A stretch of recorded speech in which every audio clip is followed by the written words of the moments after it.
दोस्तों फाइनली यहाँ सुधीर बाबू की much awaited film Jatadhara cinema घरों में रिलीज हो चुकी है, जिसे फाइनली मैंने भी देख लिया है मेरे भाई। तो कैसी है ये फिल्म, क्या है इस फिल्म की कहानी, क्या इस फिल्म को देखने के बाद मैं ये बातें आपसे कह सकता हूँ अपनी जुबानी कि भैया क्या इस फिल्म को देखने का प्लान बना रहे हैं आप लोग। तो भैया बस प्लान मत बनाओ, सीधा इस फिल्म को देखने के लिए सिनेमा घरों में चले जाओ। तो भाई इस फ़िल्म को लेकर मैं ये बातें आप लोगों से क्यों कह रहा हूँ? चलिए मैं आपको बताता हूँ इस फ़िल्म के रिएक्शन के माध्यम से। हेलो फ्रेंड्स, मैं हूँ नरेंद्र और मैं आपका एक बार फिर से स्वागत करता हूँ हमारे चैनल यानी कि वायरल न्यूज़ जंक्शन में। तो दोस्तों इससे पहले कि मैं आप लोगों के सामने जटाधारा के इस रिएक्शन को रखूँ भैया, उससे पहले आप लोगों से एक छोटा-सा सवाल मैं पूछना चाहूँगा जो कि भैया इसी फ़िल्म से जुड़ा हुआ है कि भाई इस फ़िल्म का टाइटल तो आप लोगों को पता है जटाधारा, तो इसका मीनिंग क्या होता है?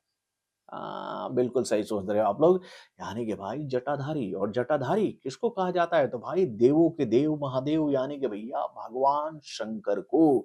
तो भैया इस फ़िल्म का कनेक्शन भगवान शंकर से क्या है? क्या उनकी इस फ़िल्म में एंट्री होगी? इस बात का तो झलक भैया इस फ़िल्म के ट्रेलर में हमें देखने को मिल गया था, जब वो पैरों वाला शॉट आपने देखा था ना, ब्लू कलर वाला, वो शॉट देखकर ही ये बात समझ में आ गई थी कि भैया इस फ़िल्म में भगवान शंकर की भी एंट्री करवाई जाएगी ज़बरदस्त सीक्वेंस के माध्यम से। और भाई जब वो सीक्वेंस हम लोगों के सामने आता है ना, वहाँ पर जनता ताली बजाने से चूकती नहीं है मेरे भाई, और वो सीक्वेंस वाक़ई में बहुत ही पावरफुल था मेरे भाई।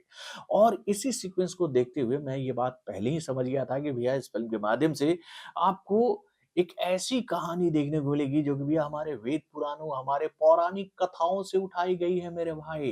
इस फ़िल्म में सोनाक्षी सिन्हा के किरदार को जिस तरह से दिखाया गया है, यानी कि भैया उनको बताया गया है धन पिशाचनी, लेकिन भाई उनके कुछ किरदार को कुछ इस तरह से भी एक्सप्लोर किया गया है कि भाई उनके अंदर माँ दुर्गा नज़र आ रही हैं और माता काली नज़र आ रही है। और भाई इन्हीं किरदारों को ध्यान में रखते हुए भाई इस फ़िल्म की कहानी जो है, वो एक ऐसी धार्मिक एंगल की तरफ लेकर आपको जाती है, जो कि आपको एक ऐसा अनुभव देगी सिनेमा घरों में जिसको देखकर भाई आप कहोगे कि भाई हमारी संस्कृति कितनी भव्य है, हमारे वेद पुराणों में कितनी ताकत है मेरे भाई।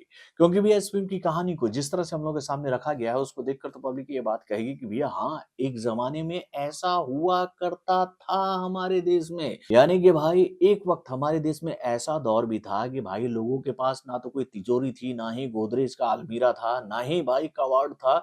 लोगों के पास अपने धन को सुरक्षित रखने का अलग-अलग तरीका हुआ करता था। कुछ लोग अपने धन को ज़मीन में गाड़ देते थे, कुछ लोग अपने धन को दीवालों में चुनवा देते थे, या फिर कहीं ऐसे सेफ जगह पर रख देते थे जहाँ पर उनको ऐसा लगता था कि भैया यहाँ पर किसी चोर डकैत की निगाह नहीं पड़ेगी। और भाई कुछ लोग अपनी धन की सुरक्षा को और भी पुख्ता करने के लिए उस पर तंत्र मंत्र का भी उपयोग करवा दिया करते थे।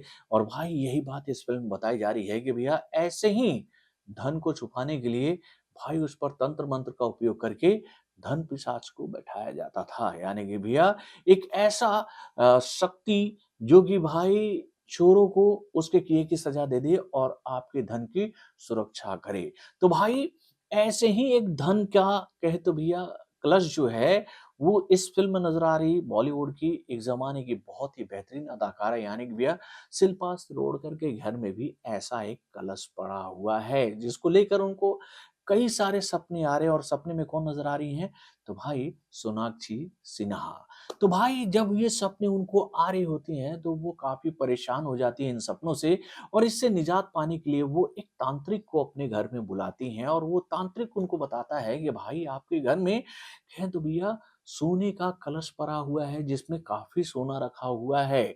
लेकिन इस सोने को पाने के लिए आपको कुछ उपाय करने पड़ेंगे, क्योंकि भैया इसके ऊपर तंत्र मंत्र का उपयोग करके एक ऐसे पिशाचिनी को बैठाया गया है जिसको शांत करना बहुत आवश्यक है इस धन को प्राप्त करने के लिए। और यहीं से इस फ़िल्म की कहानी जो है वो शुरू होती है।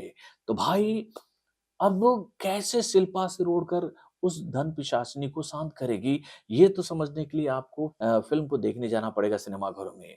और उसके साथ भैया इस फ़िल्म में नज़र आ रहे मुख्य कलाकार यानी कि भाई सुधीर बाबू के किरदार को कुछ ऐसा लिखा गया है कि वो एक मॉडर्न ज़माने के युवक हैं जिनको ये भूत, प्रेत, देवी-देवता इस पर कोई यकीन नहीं है। वो ये बात कहते हैं कि भैया अगर कोई साबित कर दे आकर मेरे सामने कि भाई भूत-पिशाच होता है, तो वो इस बात पर विश्वास करेंगे। और भाई इसी बात का लोगों को ज्ञान देने के लिए वो आधुनिक यंत्रों का उपयोग करके इस खोज में निकल पड़ते हैं कि भाई क्या भूत-प्रेत होते हैं। यानी कि भाई सुधीर बाबू के किरदार को किस तरह से हम लोगों के सामने दिखाया गया था कि एक ज़माने में बचपन में उनके साथ कुछ ऐसी घटना होती है कि जिसकी वजह से उनको इन सभी बातों से इन सभी बातों पर से जो विश्वास होता है ना, वो उठ जाता है भाई। तो वो क्या घटनाक्रम उनके साथ हुआ था, वो बात भी समझने के लिए आपको इस फ़िल्म को देखने जाना पड़ेगा सिनेमाघरों में। तो दोस्तों वाक़ई में फ़िल्म की कहानी बहुत ही ज़बरदस्त लिखी गई है और भाई इस फ़िल्म के सारे सीक्वेंसेस को जिस तरह से तैयार किया गया, इस फ़िल्म में सोनाक्षी सिन्हा के किरदार को जिस तरह से एक्सप्लोर किया गया और भाई क्लाइमेक्स में सोनाक्षी सिन्हा की एंट्री जब इस फ़िल्म में बहुत ही भव्य रूप से होती है और उनका मुकाबला सुधीर बाबू से होता है, वो वाला तो भैया sequence out of the box था मेरे भाई।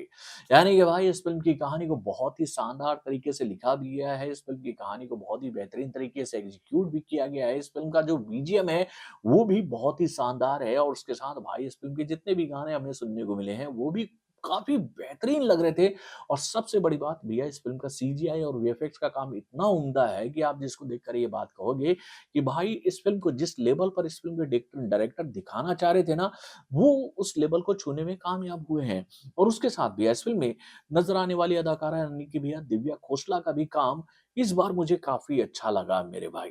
तो दोस्तों सब मिलाकर मुझे ये फ़िल्म काफ़ी अच्छी लगी और इस फ़िल्म को देखकर मैं आप लोगों से ये बात कह सकता हूँ कि भैया एक ज़बरदस्त मूवी आप लोगों के बीच में आई है जो कि आपका 101% एंटरटेनमेंट करेगी जिसमें कई सारे एंगल्स आपको देखने को मिलेंगे जिसको देखकर आप ये बात कहोगे कि हाँ यार, ये सारे एंगल्स तो मेरे दिमाग में भी आते हैं ऐसे घटनाक्रमों को लेकर।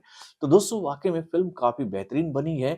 तो मैं तो आप लोगों से यही अपील करना चाहूँगा कि भाई आप एक एडवेंचरस मूवी देखने के कहते हो शौकीन हैं और आपको भी अपने वेद पुराण और भी अपने संस्कृति के ऊपर विश्वास है। आप भी ऐसी घटनाओं के बारे में जानकारी लेना चाहते हैं जो कि भैया इस फ़िल्म में दिखाई जा रही हैं, तो भाई ये फ़िल्म आपके लिए ही बनी है। तो बॉलीवुड से जुड़ी और भी कई सारी खबरों को जानने के लिए हमारे चैनल यानी कि ऑरेंज जंक्शन को सब्सक्राइब करना ना भूलिएगा और हमारे अपडेट्स को जानने के लिए बेल आइकन को ज़रूर दबाइएगा।